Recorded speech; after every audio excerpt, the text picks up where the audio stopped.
we're gonna do a little backtracking real quick, and I'll show you what I'm talking about. So let's go forward, and I will show you where we're gonna get something real quick before we start off this episode. Meet you there in just a quick second, about right now. Okay, if you remember from this room where we fought against that Earth Demon, which is right up there, right above us, you remember there was a small little crevice or whatever that I said that we could not even... Oh, hey, we got ourselves a new item called a Magic Gauntlet. Let's take a look at that real quick. Magic Gauntlet? Ah, so it decreases our strength a little bit, but it will increase our intelligence. I think I may want to equip that for the time being. Have an even balance between strength and intelligence. But I forgot, I did not realize that we can actually use that slide ability to go underneath that crevice. So we come over here, we actually get ourselves a Hearts Max. And that way it'll increase our hearts, our number of hearts to 70. So yeah, I just wanted to show you that, and I shall be back at the place where we were originally, about right now. And here's the place where we were originally. So yes, hey everybody, this is RRPG here, and welcome back to another episode of RRPG Let's Play with Castlevania Circle of the Moon for the Game Boy Advance. In the last episode, we traversed through the Catacomb, and we fought against Cerberus, which was the first boss in this entire game. And in today's episode, we're actually going to go up even further, and we're going to see if we can try to fight off against the second boss. If not, then we will probably make it very close to where he is. So anyway, let's get on with this episode that is already in progress, and I mentioned in the last episode that there was something that was really unique after we defeated the boss, and I forgot to cover that with all of you guys. Basically, if you are familiar with past Castlevania games, specifically from the first Castlevania on the NES to most of the numerous ones up until now, well, if you are familiar with the Metroidvania style of Castlevania games, then you might notice that after defeating a boss, you actually get a piece of Dracula, or a piece of Dracula's body, whether if they're like their heart, or whether if it's his heart, his ribs, or his, you know, his brain or whatever. Just so many things that you can get from defeating a boss that holds a piece of the Lord of Darkness that is trying to take over Transylvania. Well, in this game, that doesn't happen because, well, pretty much Dracula has already been revived by Camilla. And another thing that I forgot to mention, too, is, oh, hey, another level up, so we should be at level 6, I would think. But yeah, the other thing that I wanted to mention too is that in this game, I mentioned how it was called Transylvania. I mean, it was Dracula's castle. That is not true. This is actually, this Austrian castle. Okay, the next place we go to is Abyss Stairway. The castle that we're in is an old Austrian castle, which is a ritual site to where minions of Dracula can resurrect their lord. So this is pretty much the place that where we are currently at for this game. So I thought I'd go ahead and point that out because there was a little bit of mass confusion right there, and I'm pretty sure some of you were going to get on to me about that, and I should have realized that sooner or later. I want the holy water, but yes, I had to clarify that because this is not actually Transylvania by any means, or Dracula's castle by any means, or Castlevania, even though it is called by that title, but it's not Dracula's castle per se. But this isn't the first, but this isn't the first time where we explore outside of Dracula's castle, as it was prominent in other Castlevania games, specifically with the start of Castlevania 2 Simon's Quest, which was on the NES, and definitely one of the most inferior Castlevania games to this day. But it does have a cult following to those that actually really like it. And okay, now that little jar that had that pink substance right there, that is what actually increases our max hit points. So I just want to go ahead and let you know about that because that's actually a pretty good item that we can use in case if we need to restore our maximum HP.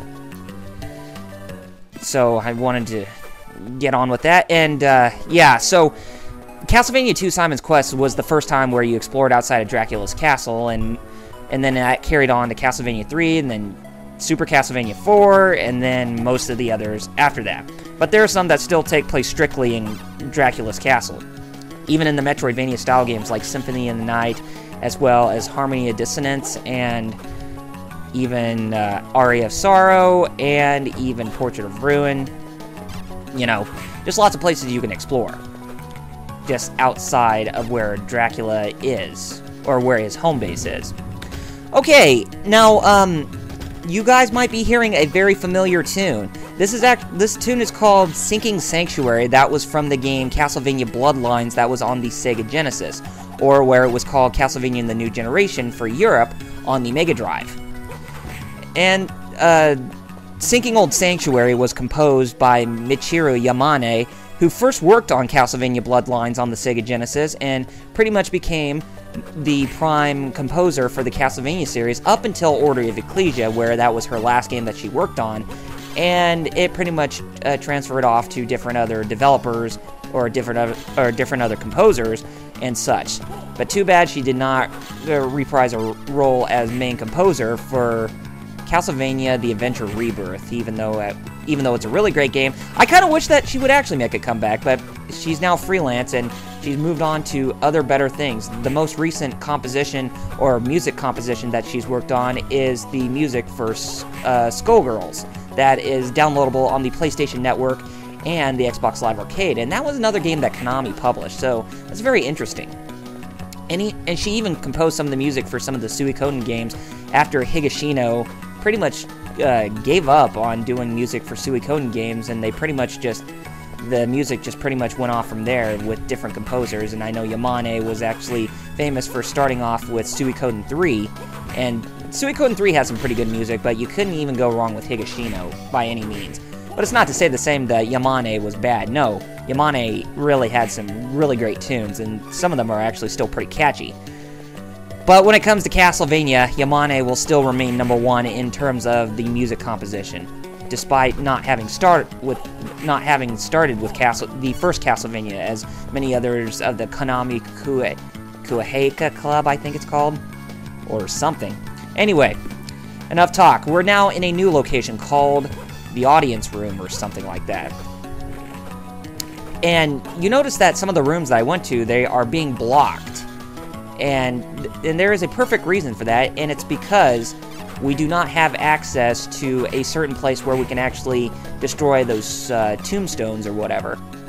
So we're going to have to do our best to try and look out for them. And you notice that one room where I actually broke the wall, we can actually find some hidden secrets, like secret rooms that hold some Hearts Max or HP Max or MP Max. So there are lots of secrets in this game to where we can actually grow as a stronger character by all means. Which I think there is one here. Yes, I think it's right up here. Yes. And that will give us another Heart Max. I've been fighting Hearts Max up the wazoo since the beginning of this episode, and then we just found 2 more. Interesting. So, we're gonna be all hearty, it seems. No, I'm just kidding. We're going in different rooms and start to become a lot more traversable than before, but we pretty much want to go this way because that is where we will fight the next boss. So, other than that, how's everybody doing today? I don't think I ever asked that at the beginning of this episode. Hope you all have been having a really spectacular day, and I hope some of you are getting pretty anxious for what comes out this week. What was the... Oh, Tekken Tag Tournament 2 is gonna be... it actually arrives today, now that I think about it. So I am going to be trying that, but I'm going to be trying out that game for the Wii U when it comes out, because I pretty much... the thing that sold me on Tekken Tag Tournament 2 for the Wii U is the fan service of the Mario games that was placed within that game, within that specific version. And I think that was actually pretty cool that Katsuhiro Harada actually did some newer things to it to make it far different from the other ports or whatever. You know, specifically with some games that try to go multi-platform these days, it's one of my biggest pet peeves is that multi-platform games, in my opinion, they don't really differentiate themselves like they did back during the days of Nintendo and Sega. Whereas different games in a particular series, like... Let's put a great example, like... what is a good example? The Jurassic Park games that are on Super Nintendo and Sega Genesis, they were far different from each other. Specifically with their with the sequel, the Rampage edition on the Sega Genesis, and the Chaos Continues on the Super Nintendo. Whereas the Rampage edition was pretty much like the first side-scrolling one, where everything was kind of non-linear, where you had to traverse around the game, the specific parts of the game. Whereas the Chaos Continues actually played a bit more like Contra, but still was sort of a exploration game by some extent. But, I just hope that within this next generation we actually see more of that. And I'm actually very surprised that, for the next Lords of Shadow game, which is Mirror of Fate on the 3DS, that's coming out early next year, sadly. Which I was kind of hoping it would come out for this Christmas time, so that way we could get some good sales in. But that game, even though it goes for more of the traditional formula of Castlevania, it actually acts more like, sure, it may be non-linear in a sense, but it doesn't necessarily act Metroidvania per se, meaning that you can explore a level by all means instead of just the traditional Metroidvania stuff. Okay, now there is one of the potions that was right there after we defeated an enemy, but you only get a little bit of a replenishment in your health. It's not really that significant, say like Final Fantasy standards with trying to use a high potion or an X potion to restore high amounts of hit points. Yeah, it's very weird. Okay, those new enemies that I just destroyed, they're called Brain Floats. Not as ridiculous as Medusa heads, but they're still pretty easy to kill. They're pretty much the equivalent of the spirits, in a sense. So, yeah, some more enemies just come to piss us off. Okay, now that one enemy that is shooting electricity, that's called a lightning skeleton or an electrical skeleton, which pretty much would make sense if it's just only using electricity by all means to attack us. And speaking of a magical ability, we gained ourselves MP Max. So we restored some more of our magic points, or obtained some more if you want to put it in that context.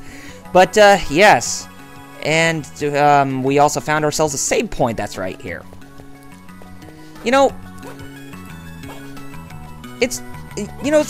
I always kind of question myself whether or not if I should even do a Let's Play of this game, because I kind of got skeptical at first based on when I did.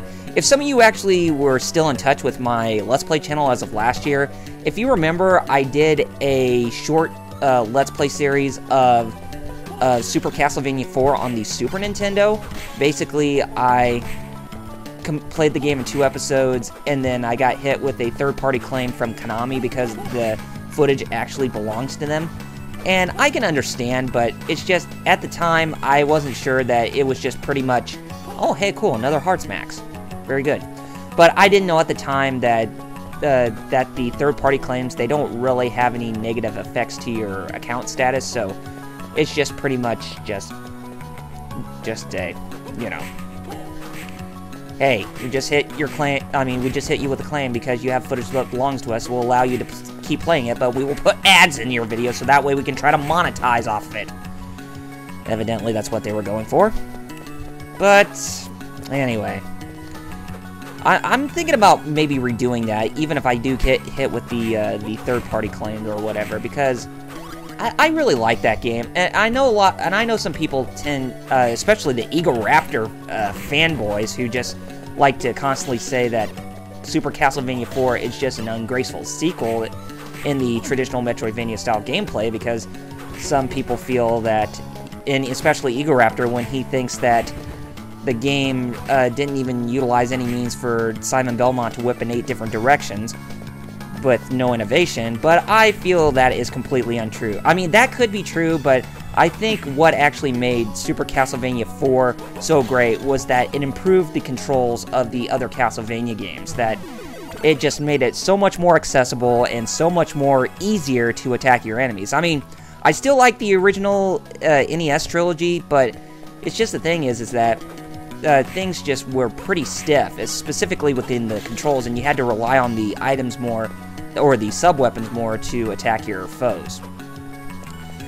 But it's not, they're not bad games, as I said, but it's just, when it comes to a game that has perfect controls, then Super Castlevania 4 is more my cup of tea.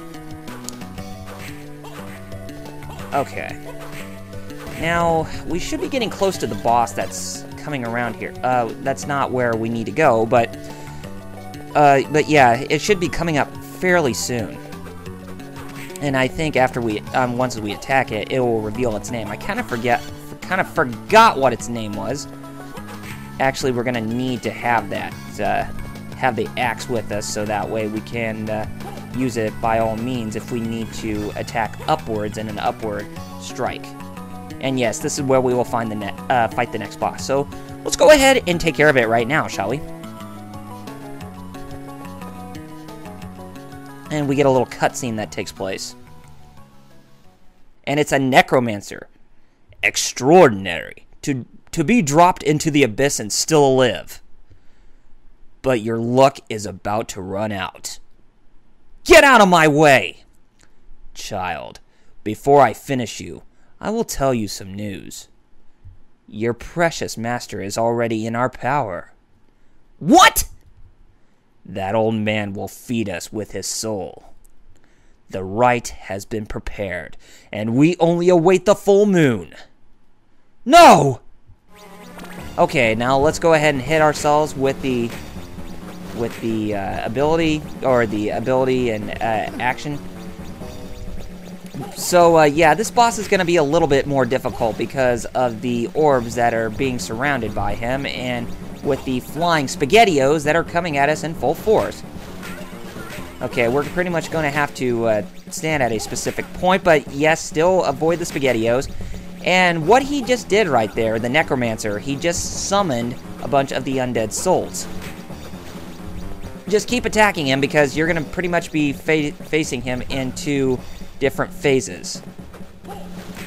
And just see how many more hits you can get in before he kills off the undead, and then we have to fight the rest of the them. And I think I'm going to be trying to use a potion on this. Even though it doesn't do quite a lot, but I'm going to have to use some means to heal myself. Jerk. Jerk! Okay, there we go. Form 1 down. Let me see if I can get him without dying, because I'm about to die. Get your butt over here. Ugh, would you quit doing that? And he's going to be summoning more of the undead to attack us. And he's going to be still using the... Oh! No!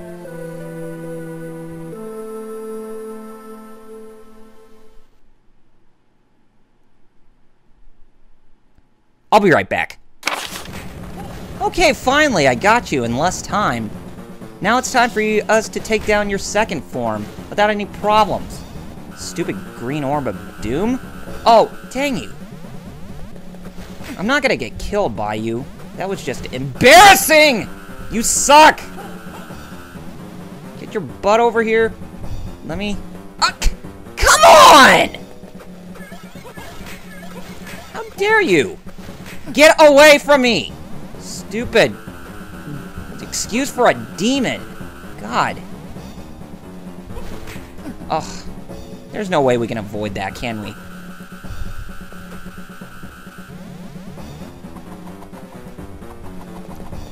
Oh. And this is what you summon. There's a bunch of those guys. Are you about done yet? You should be. I can't believe you're kicking my ass. Come on, die! You should be about dead.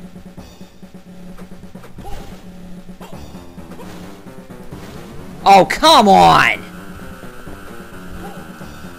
Get over here!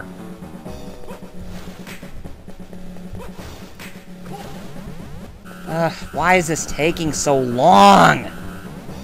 Just get over here so I can finish you. Must you continue to use that attack? It's getting old! Okay, finally I got you, you numbnut. Oh, my God. I didn't even think it would take that long just to get him. Anyway, I know Master is still alive. Hold on, I'll be there. Though, where is Hugh? Yes, I wondered that myself. Where is Hugh? He should be around here somewhere. But anyway, we grab this item. We get ourselves Tackle. And we use the forward plus special move, basically the forward and R1 or the R button, and it will make Nathan charge. And we can use this ability to break some blocks and move forward. So, yes, with that out of the way and finally defeating that boss after that bad charade of a boss fight, I guess, I think we're going to go ahead and we're going to wrap up things here. So, next time on Double RPG Let's Play with Castlevania Circle of the Moon on the Game Boy Advance, we're going to continue where we left off, and we are going to go fight the next boss, which I think is located inside of this clock tower of some sorts, or something that looks like it resembles a bunch of gears where a clock would be at. But it's kind of hard to say, but you'll just have to wait and see where it is that we will go. But anyway, gamers, take care of yourselves, and I shall see you on the next episode. Thank you all for watching, and I'll see you guys then.